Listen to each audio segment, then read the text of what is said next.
Assalamualaikum sahabat beriman, kali ini Sajadah Islam kembali di hadapan Anda untuk memberikan informasi tentang Islam.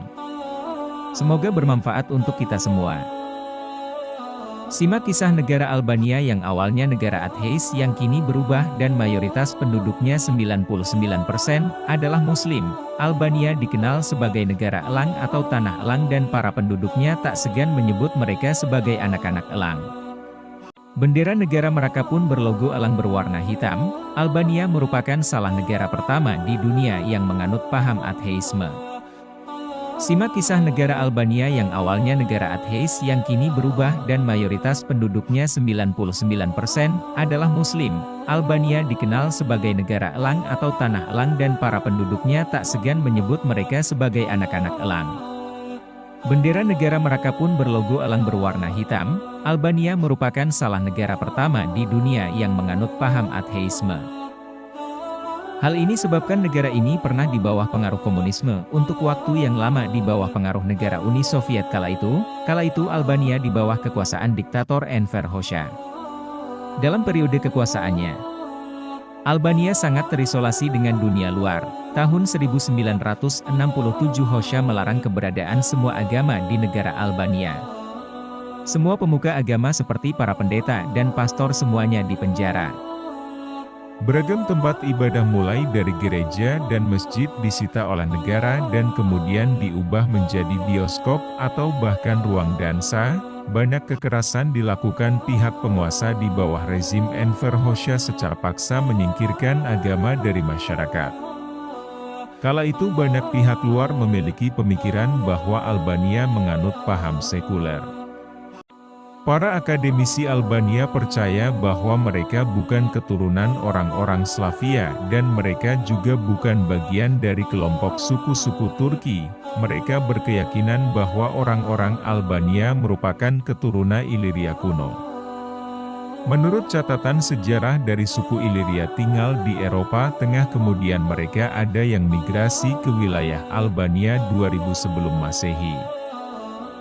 Penduduk Albania sejak lama terisolasi dengan dunia bahkan jauh sebelum era komunis. Hal ini karena kontur daerah Albania berupa pegunungan serta lokasi di tepi Laut Adriatik. 2 abad sebelum Masehi, Albania ditaklukkan oleh bangsa Romawi dan akhir abad keempat sebelum Masehi. Wilayah Albania di bawah kekuasaan Kekaisaran Bizantium. Jauh sebelumnya para orang-orang Albania ini ada di bawah kekuasaan para raja-raja dari Bulgaria dan Slavia.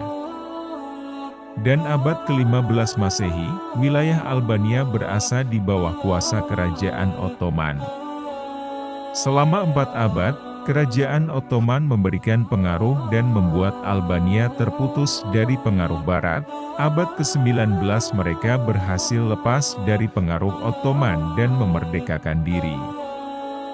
Mereka mulai membentuk bangsa dan kedaulatan sendiri. Sejak 1385 wilayah Albania berada di bawah pengaruh Utsmaniyah Kerajaan Ottoman sehingga hampir semua penduduk Albania beragama Islam. Bangsa Albania juga pernah beberapa kali melakukan pemberontakan terhadap Ottoman dipimpin Jer Kastriotis Skenderbeu pada 1478, hingga akhirnya awal abad ke-20 saat Liga Presiden yang memperjuangkan gagasan negara Albania. Hingga akhirnya mereka mendeklarasikan kemerdekaan pada 28 November 1912. Salah satu ciri khas orang Albania adalah saat mereka menggelengkan kepala memiliki arti bahwa mereka setuju. Bila mereka menganggukkan kepala justru memiliki arti bila mereka tidak setuju. Jauh sebelumnya para orang-orang Albania ini ada di bawah kekuasaan para raja-raja dari Bulgaria dan Slavia, dan abad ke-15 Masehi. Wilayah Albania berasa di bawah kuasa Kerajaan Ottoman. Selama 4 abad, Kerajaan Ottoman memberikan pengaruh dan membuat Albania terputus dari pengaruh Barat.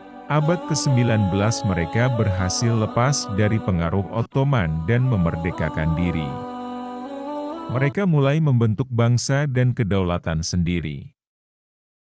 Sejak 1385 wilayah Albania berada di bawah pengaruh Utsmaniyah Kerajaan Ottoman sehingga hampir semua penduduk Albania beragama Islam. Bangsa Albania juga pernah beberapa kali melakukan pemberontakan terhadap Ottoman dipimpin Jerkastrioti Skenderbeu pada 1443 dan 1478, hingga akhirnya awal abad ke-20 saat Liga Presiden yang memperjuangkan gagasan negara Albania. Hingga akhirnya mereka mendeklarasikan kemerdekaan pada 28 November 1912. Salah satu ciri khas orang Albania adalah saat mereka menggelengkan kepala memiliki arti bahwa mereka setuju. Bila mereka menganggukkan kepala justru memiliki arti bila mereka tidak setuju. Kita semua tahu jika di dunia ini ada sebuah paham yang tidak mempercayai Tuhan atau dewa-dewa, namun tak banyak yang tahu jika negara yang menganut paham ateis pertama kali adalah Albania. Albania merupakan negara yang harmonis bagi setiap penganut beragama, namun sejarah membuktikan bahwa ateisme di Albania pernah menghebohkan dunia. Hal ini bermula ketika negara ini berada di bawah rezim komunis ketat yang dimulai oleh diktator Enver Hoxha. Selama periode tersebut Albania menjadi negara yang sangat terisolasi penuh, bahkan tanpa ikatan dengan dunia luar. Pada tahun 1967 Hoxha bahkan melarang keberadaan semua agama-agama di Albania. Para anggota kependetaan dicopot gelarnya, dipermalukan hingga dipenjara. Gereja dan masjid disita oleh militer. Dirusak bahkan dijadikan bioskop atau ruang dansa. Disinilah Hoxha memperketat cengkramannya dan menyatakan diri sebagai negara ateis pertama di dunia. Beberapa orang beropini bahwa kekerasan untuk menyingkirkan agama-agama tersebut telah membuat Albania yang menganut pola pikir sekuler. Para akademisi percaya kalau penduduk Albania berasal dari keturunan non-Slavia, yang merupakan kelompok suku non-Turki, sehingga orang-orang Albania menganggap diri mereka sebagai keturunan Iliria kuno. Melansir dari beberapa sumber, suku Iria tinggal di Eropa Tengah dan bermigrasi ke selatan wilayah Albania pada awal zaman perunggu sekitar 2000 sebelum Masehi. Memasuki abad kedua sebelum Masehi, Liria ditaklukkan oleh Romawi dan sejak akhir abad keempat sebelum Masehi, mereka diperintahkan oleh Kekaisaran Bizantium. Setelah menderita invasi selama berabad-abad lamanya oleh orang-orang Visiopun Bulgaria dan Slavia, orang-orang Iria ditaklukkan oleh Turki Ottoman pada abad ke-15. Ottoman telah membuat Albania terputus dari peradaban barat selama lebih dari 4 abad. Hingga pada akhir abad ke-19, mereka berhasil melepaskan diri dari pengaruh Ottoman dan mulai membuka diri kepada dunia. Kemerdekaan dari Utsmaniyah Albania melalui sejarah yang panjang. Dalam membentuk bangsa yang mandiri dan merdeka, Kesultanan Utsmaniyah telah menguasai wilayah ini sejak 1385.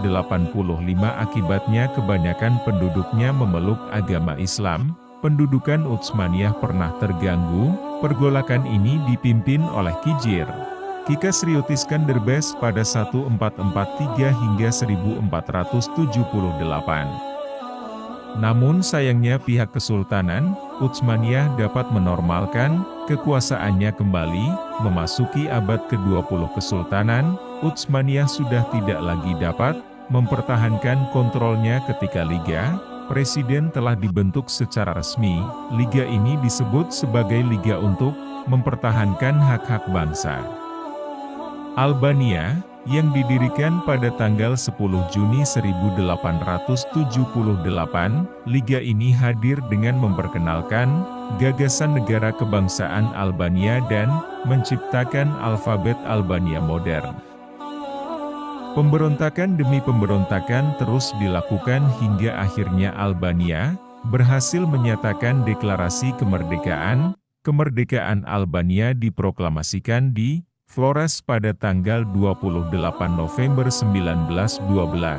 Pasca kemerdekaan, 83 pemimpin Majelis Flora membentuk pemerintahan Albania Perdana yang berlangsung di bawah pimpinan Ismail. Kembali keberhasilan pemberontakan Albania telah menginspirasi negara-negara tetangga, atau secara tidak langsung mengirim sinyal kuat bahwa Kesultanan Utsmaniyah dalam keadaan lemah. Profil negara Albania, kamu Albania berikan diriku kehormatan, berikan diriku nama Albania, itulah semboyan negara yang beribu kota, tirani ini, negara yang berbentuk republik ini, merupakan negara berdaulat yang terletak di Eropa Tenggara yang memiliki sistem pemerintahan parlementer, di mana kepala negaranya adalah seorang presiden yang dipilih oleh majelis dalam 5 tahun masa jabatan.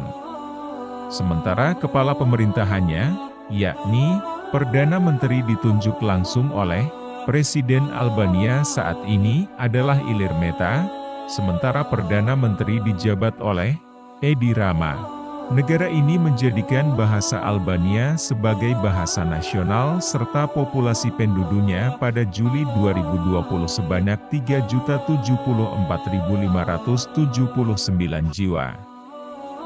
Untuk sebuah negara kecil, Albania dianugerahi wilayah perbukitan dan pegunungan, serta Danau Sekoder menjadi danau terbesar di Eropa Selatan, yang terletak di sebelah barat Laut Albania.